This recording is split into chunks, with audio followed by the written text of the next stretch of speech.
નમસ્કાર દર્શક મિત્રો, મધ્ય ગુજરાતના વાદ ન્યૂઝ ગુજરાતી ચેનલમાં આપનું હાર્દિક સ્વાગત છે।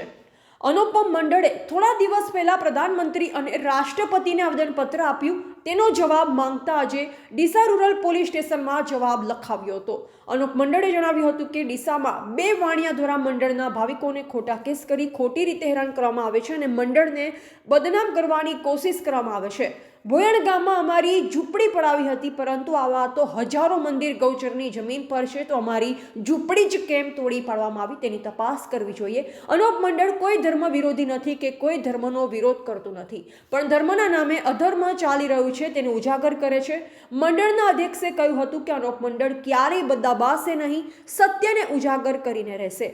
અનુપ મંડળે 2 મહિના પહેલા આવેદનપત્ર આપ્યું હતું, જેમાં વિશ્વ વિનાશની તપાસ જૈન ગ્રંથના માધ્યમથી કરવાની માંગ કરી અને જલ્દીથી જલ્દી તેની ઉપર ભારત સરકાર કામ કરવા આગળ વધે તો વિશ્વની તમામ સમસ્યા જેમ કે અકાળ, અતિવૃષ્ટિ, રોગ, બીમારી વગેરે જેવી ભયંકર સમસ્યાઓથી આજે હરેક જીવનું જીવવાનું મુશ્કેલ થઈ ગયું છે તેવી સમસ્યાઓનો જડમૂળથી કાયમી સમાધાન થશે અને કુદરતી સારી જીવાજૂન ખૂબ જ આરામથી રહેશે, કેમ કે ઈશ્વર પરમાત્માએ દુઃખદાયક સૃષ્ટિની રચના કરી જ નથી અને મનુષ્યમાં એટલો ભાવ પ્રગટ થશે કે એકબીજાને દેખી ખુશ થશે। એટલા માટે ભારત સરકારને જલ્દી આ કામને કરવું જોઈએ, મોડું કરવું જોઈએ નહીં, એવું આવેદનપત્ર આપવામાં આવ્યું।